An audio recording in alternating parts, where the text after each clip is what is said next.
Hello guys, welcome to my YouTube channel. मैं हूं आशीष कुमार। स्वागत करता हूं आप सभी का अपने यूट्यूब चैनल में। ये हमारी information securities and IT law की सीरीज चल रही है, जिसमें हम देखने वाले हैं आज confidentiality of data, integrity of data and availability. तो ये सारी चीज़ें हम डिटेल्स में समझेंगे। तो बहुत ही जो है आपको सिंपल लैंग्वेज में समझाने की मैंने कोशिश की है।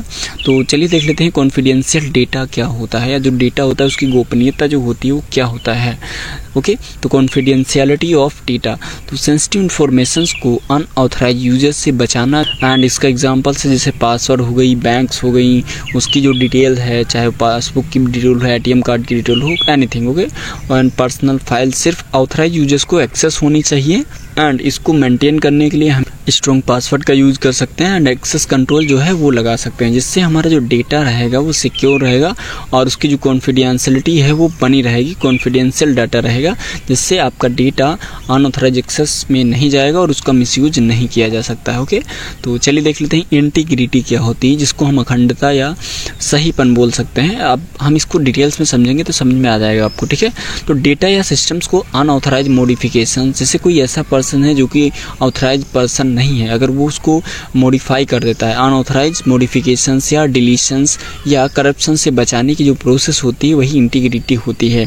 एग्जांपल्स के तौर पे देखें अगर, तो बैंक अकाउंट्स बैलेंस या एग्जाम रिजल्ट्स बिना परमिशंस बदले सही रहे। ओके, तो इसमें क्या होता है कि अगर आपका बैंक की डिटेल्स से या कुछ भी जो है इन्फॉर्मेशन से डेटा है, उसको आपके बगैर कोई ऐसा पर्सन जो कि अनऑथराइज पर्सन से वो चेंज ना कर पाए, तो उस कंडीशन में ये कहते हैं इंटीग्रिटी जो है डेटा की बनी रहती है। ठीक है, ये मैनेज कैसे किया जा सकता है, जैसे कि हैज़ फंक्शन एक होता है सिक्योरिटी में, एंड इसके अलावा डिजिटल सिग्नेचर का कॉन्सेप्ट होता है, और इन सारी चीज़ों को यूज़ करके आप इंटीग्रिटी मेंटेन रख सकते हैं। और जो बैकअप्स है उससे भी डेटा की इंटीग्रिटी मेंटेन की जा सकती है। इसका सिंपल सा एग्जाम्पल मैं समझा देता हूँ आपका।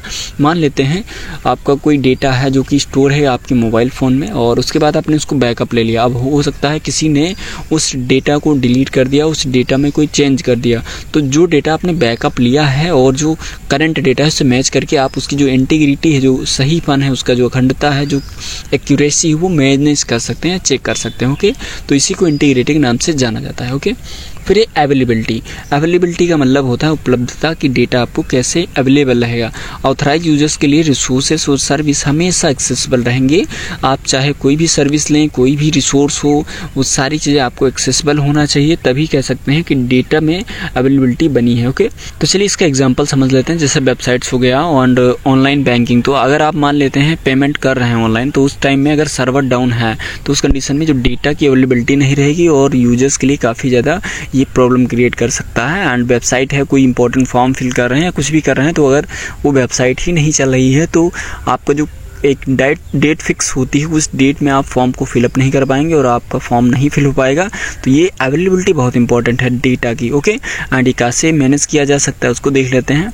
तो इसमें रिडंडेंसी जो होता है, डेटा का जो डुप्लीकेट फॉर्म होता है उसी को रिडंडेंसी के नाम से जानते हैं आप।